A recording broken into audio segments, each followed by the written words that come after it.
우리 인생은 태양이 하루 동안 지나는 것에 비유될 수 있습니다.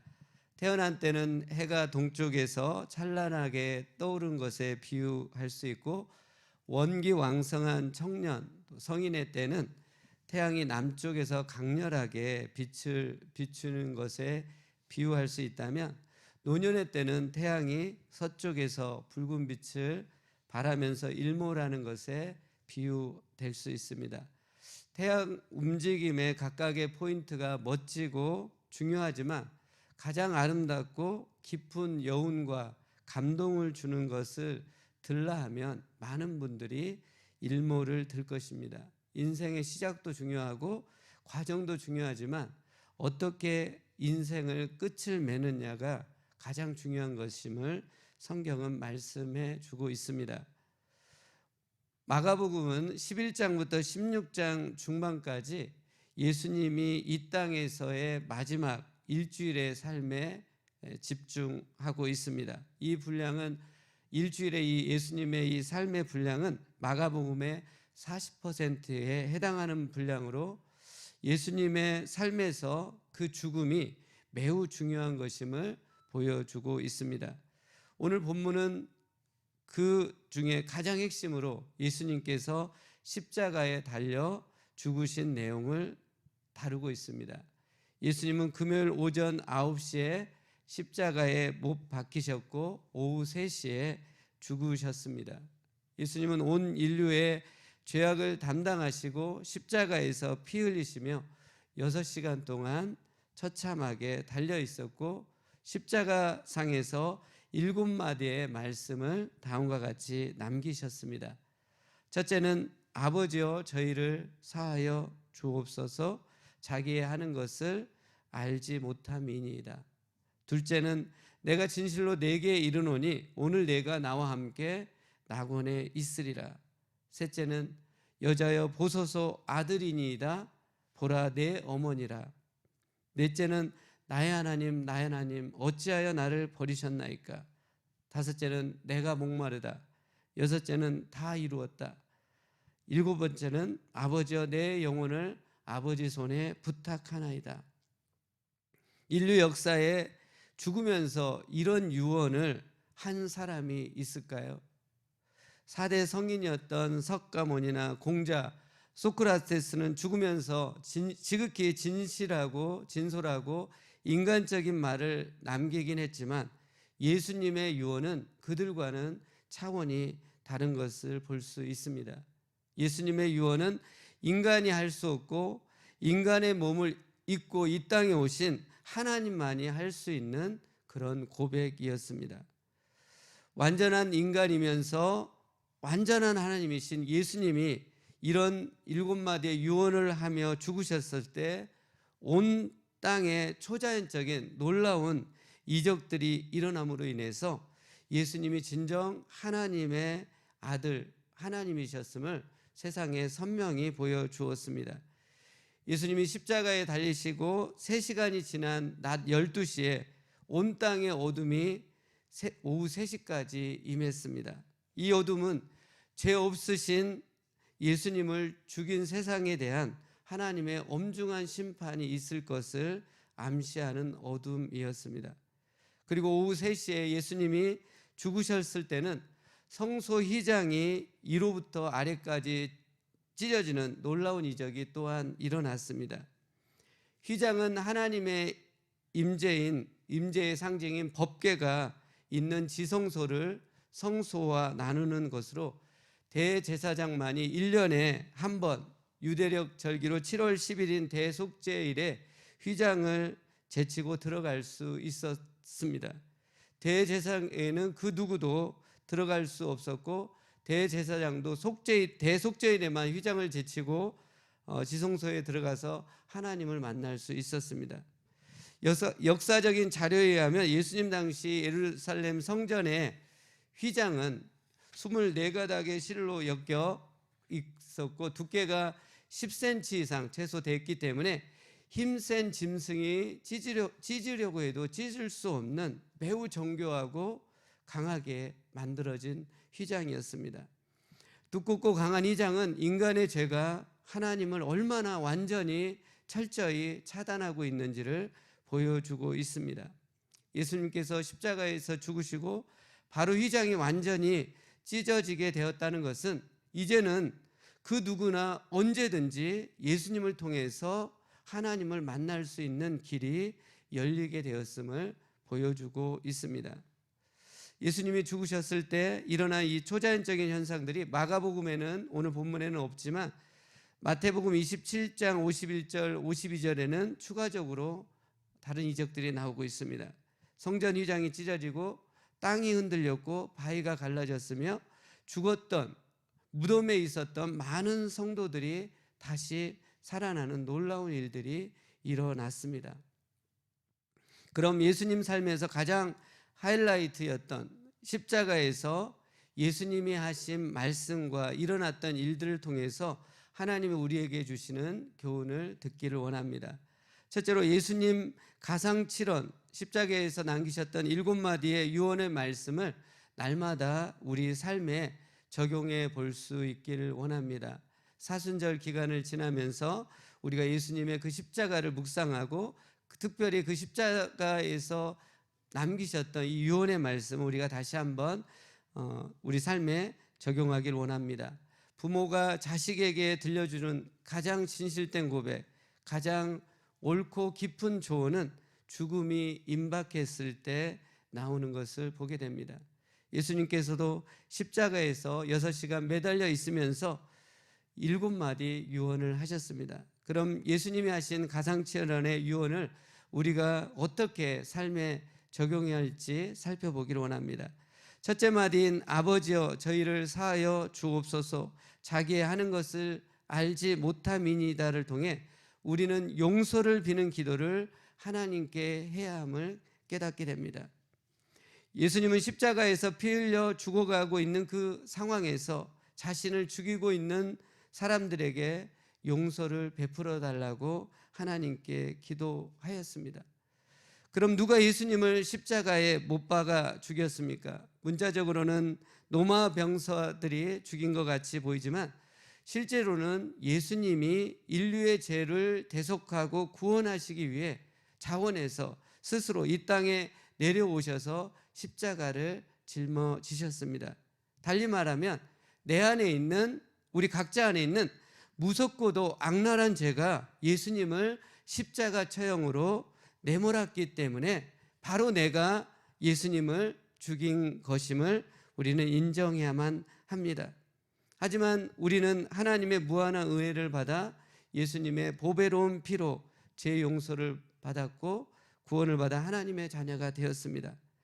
하나님의 무한한 은혜로 용서받은 우리이기 때문에 우리가 가정과 교회, 직장에서 인간관계를 맺는 모든 분들에게 우리가 해야 하는 가장 중요한 일이 무엇일까요? 용서를 비는 기도, 용서를 베푸는 거예요. 왜냐하면 우리가 무한한 용서를 받았기 때문에 그렇습니다. 사랑하는 여러분, 다른 사람이 나에게 한 여러 일들이 쉽게 용서가 되지 않죠. 당연합니다. 우리 안에 악한 게 있기 때문에 그렇습니다. 이기적인 게 있기 때문에 그렇습니다. 근본적으로 우리는 다른 사람을 용서할 수 없는, 선한 것이 없는 존재입니다. 그렇기 때문에 우리가 해야 하는 것은 하나님께 용서를 구하는 기도를 해야 합니다. 그 사람을 용서할 수 있게 해 주십시오. 또 하나님 그 사람을 용서해 주십시오. 그리고 하나님이 우리에게 베풀어 주신 무한한 은혜와 용서를 조금 더 우리가 마음에 새긴다고 한다면 우리는 다른 사람을 용서해야만 하고 할 수 있고 해야만 하는 것입니다. 둘째 마디인 내가 진실로 내게 이르노니 오늘 내가 나와 함께 낙원에 있으리라를 통해 우리는 어떠한 상황에서도 영혼을 구원해야 함을, 구원하는 일에 힘써야 함을 깨닫게 됩니다. 예수님은 자신의 극심한 고통 중에 죽어가는 그 순간에 옆에 있는 강도에게 자비를 베풀어 구원을 주심으로 그 영혼을 영원한 천국으로 인도하는 것을 보게 됩니다. 예수님이 지금 극심한 고통에 죽어가고 있는 그 상황에서 옆에 있는 강도에게 자비를 베풀고 그를 영원한 천국으로 인도하는 구원하는 일을 하셨습니다. 여러분 마음이 디프레스되고 힘이 드신가요? 왜 어떤 슬럼프가 있습니까? 왜일까요? 왜냐하면 우리 자신이 너무 자기 자신에게만 관심이 많아요. 너무 자기 상처에만 이렇게 갇혀 있어요. 그렇기 때문에 회복이 되지 않습니다. 낙심이 되고 침체가 될 때 여러분의 관심과 시선을 아직 예수님을 믿지 않는 영혼에게 돌려볼 수 있기를 원합니다. 그분에게 예수님을 전해볼 수 있기를 원합니다. 복음을 전할 때 성령님이 여러분 안에 충만히 임하셔서 놀라운 회복과 능력을 베풀어 주실 것입니다. 저는 CCC라는 선교단체에서 2학년 때, 대학교 2학년 때 가입을 했는데요. 들어가니까 너무 전도를 시키는 거예요. 저는 굉장히 내성적이고 대인공포증도 많았고 그랬던 저였는데 계속 사람을 만나고 순장님들 따라다니면서 전도를 하다 보니까 어느 순간에 제 안에 있는 대인공포증 또 내성적인 것들이 하나하나 극복되는 것들을 보게 되었습니다. 전도할 때 성령님의 역사가 임하게 되고 정서적으로도 회복이 되는 것들을 저는 많이 경험을 했습니다. 셋째 마디인 여자여 보소서 아들이니이다 보라 내 어머니라를 통해 우리는 끝까지 부모님을 책임지고 정성껏 섬기고 돌보는 효도를 실천해야 함을 깨닫게 됩니다.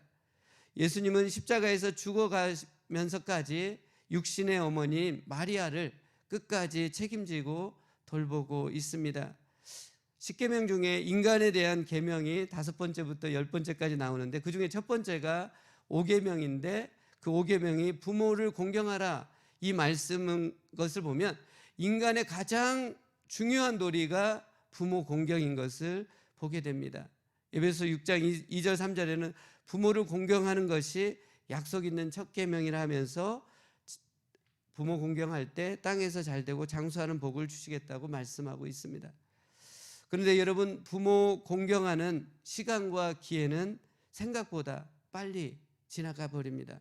더 이상 부모님께 효도를 해보려고 해도 할 수 없는 시간이 금세 찾아옵니다. 저는 부모님이 다 저희 육신의 부모님 다 소천하셨어요. 그래서 더 이상 어떻게 효도를 해도 할 수 없지만 그러나 이제 생각을 전환해 보면 저희 아내의 부모님이 또 저희 장인어른 장모님이 저희 부모님이기 때문에 더 열심히 효도를 해야겠다라는 것들을 말씀을 준비하면서 깨닫게 되었습니다. 금세 시간이 지나갑니다. 나에게 육신의 생명을 주신 부모님, 나를 헌신적으로 돌보아 지금까지 성장시킨 그 부모님께 온 마음과 최선을 다해 돌보고 섬기는 효를 나중으로 미루지 말고 오늘 지금 실천해 볼 수 있기를 원합니다. 네 번째, 나의 하나님 나의 하나님 어찌하여 나를 버리셨나이까를 통해 우리가 받은 은혜와 구원이 예수님의 값비싼 희생을 통해 얻어진 것임을 깨닫게 됩니다. 예수님은 온 인류의 죄악의 값을 치르시기 위해 하나님 아버지로부터 버림을 받으면서 극심한 고통과 절망 가운데에서 절규하고 있습니다. 여러분 우리에게 주어진 하나님의 은혜는 예수님께서 희생하시고 고통과 절망을 겪으심을 통해 우리에게 임한 값싼 은혜가 아니라 가장 값비싼 값을 매길 수 없는 은혜임을 깨닫고 하나님의 은혜를 생명같이 우리가 귀하게 여기며 사모할 수 있기를 원합니다. 그리고 은혜 받을 만한 지금 이때 우리가 간절히 하나님의 은혜를 받기를 소원합니다. 다섯째로 내가 목마르라를 통해 우리는 예수님께서 육체적으로 가장 극심한 고통 가운데에서도 하나님 말씀에 순종한 것을 깨닫게 됩니다. 한낮의 팔레스타인 지역은 햇볕이 강렬해서 보통 사람도 서 있기조차 힘듭니다. 근데 예수님은 십자가에 못 박혀 피 흘리시면서 극심한 탈수 현상이 일어났습니다. 그런 육체적인 극심한 고통 가운데서도 예수님은 원망 불평하지 않으시고 내가 목마르다 하셨습니다. 이 예수님의 목마르다는 것은 메시아의 모습을 예언한 시편 61편, 69편 21절 말씀을 기억해내시고 그 말씀을 이루시기 위해서 하신 것임을 볼 수 있습니다. 여러분, 육체가 힘들고 또 피곤하고 그러면 쉽게 불평하고 짜증내고 분노를 내기 쉽습니다. 하지만 예수님처럼 우리가 하나님 말씀에 의지하여 그 힘든 육체의 고통을 통과해 나갈 수 있기를 원합니다. 여섯째로, 다 이루었다를 통해 우리는 예수님께서 하나님 아버지로부터 받은 인류 구원의 사역을 다 완수하셨음을 깨닫게 됩니다. 다 이루었다는 헬라어로 테텔레스타이로 값을 다 지불했다라는 의미를 갖고 있습니다. 예수님께서 인간 구원에 필요한 모든 것을 다 이루셨기 때문에 이런 놀라운 구원을 받은 우리가 해야 하는 일은 구원을 베풀어 주신 예수님께 감사하고 기뻐하면서 예수님을 믿고 따르는 삶을 사는 것입니다. 마지막으로 7번째는 아버지여 내 영혼을 아버지 손에 부탁하나이다를 통해 우리는 우리 영혼을 하나님 아버지께 완전히 맡겨야 함을 깨닫게 됩니다. 하나님 아버지께서 우리 영혼을 거두어 가시는 날이 이 땅에서 생명이 끊기는 날입니다. 여러분, 우리가 이 땅에 사는 동안에 가장 귀한 것이 있다고 한다면 그것은 우리 영혼입니다. 이렇게 귀한 우리 영혼을 강도나 사기꾼에게 맡기면 안 되고 가장 선하시면서 가장 능력이 많으신 하나님께 맡길 때 우리 영혼은 평안과 만족을 얻을 수 있습니다. 우리 인생은 마치 광야를 지나가는 것과 같이 어디로 가야 할지 방향을 모르고 또 곳곳에 강도와 독충이 도사리고 있는 만만치 않은 인생인 것을 보게 됩니다. 그렇기 때문에 우리는 우리 인생을 날마다 전능하신 선하신 하나님께 맡길 때 평안함과 안전을 보장받을 수 있습니다. 지난 토요일 오전 10시 30분쯤에 토요 새벽 기도회와 또 교육자회 마치고 포토스 세미나로 이렇게 돌아가는 기회에 고속도로를 딱 탔는데 막 고속도로를 진입을 했는데 갑자기 큰 밴이 뒤에서 제 느낌에 한 70마일로 저를 향해서 달려왔습니다. 그래서 너무 아주 빠른 속도로 오더니 제 느낌에 제 차 1m 뒤에서 급 좌회전을 해가지고 사고를 면하는 그 장면이 있었어요. 그래서 아찔한 순간이었는데 이걸 통해서 제가 깨달은 것은 우리 인생이 방금 전까지도 기쁘고 좋았는데 이런 사고로 크게 낭패를 당할 수 있고 화를 이렇게 맞을 수 있겠다라는 생각을 가지면서 날마다 순간마다 우리 영혼을 우리 인생을 하나님께 맡겨야겠다라는 그런 깨달음을 갖게 되었습니다. 여러분, 예수님이 십자가에서 죽으신 이 사건을 통해서 또 일어난 일들을 통해서 우리에게 주시는 두 번째 교훈은 예수님을 위해 담대히 헌신하는 것입니다. 예수님 십자가의 죽음 앞에서 뜻밖의 인물들이 그냥 사이드에 있었던 사람들, 조명받지 못했던 사람들이 뜻밖의 나서서 목숨 걸고 예수님의 제자로 헌신하는 일들이 오늘 본문에 나오고 있습니다. 먼저는 예수님 십자가 처형을 지휘 감독한 로마 백부장이 예수님을 향해 진실로 하나님의 아들이었다라는 고백을 하고 있습니다. 예수님을 반대했고 또 핍박했고 처형을 주도한 이 로마 장교가 예수님을 하나님의 아들이었다고 고백한 것은 로마에서의 어떤 자신의 신분과 성공을 포기할 것을 감수한 아주 담대한 행동이었고 헌신이었습니다. 전승에 의하면 이 백부장은 이후에 예수님을 신실하게 믿게 되었고 갑바도기아에서 복음을 전하다가 순교를 했다라고 합니다. 뜻밖의 인물이 예수님을 위해서 목숨을 걸고 헌신하는 일들이 일어났습니다. 오늘 본문에 보면 둘째는 많은 여인들이 끝까지 예수님을 따랐다라고 고백을 하고 있습니다.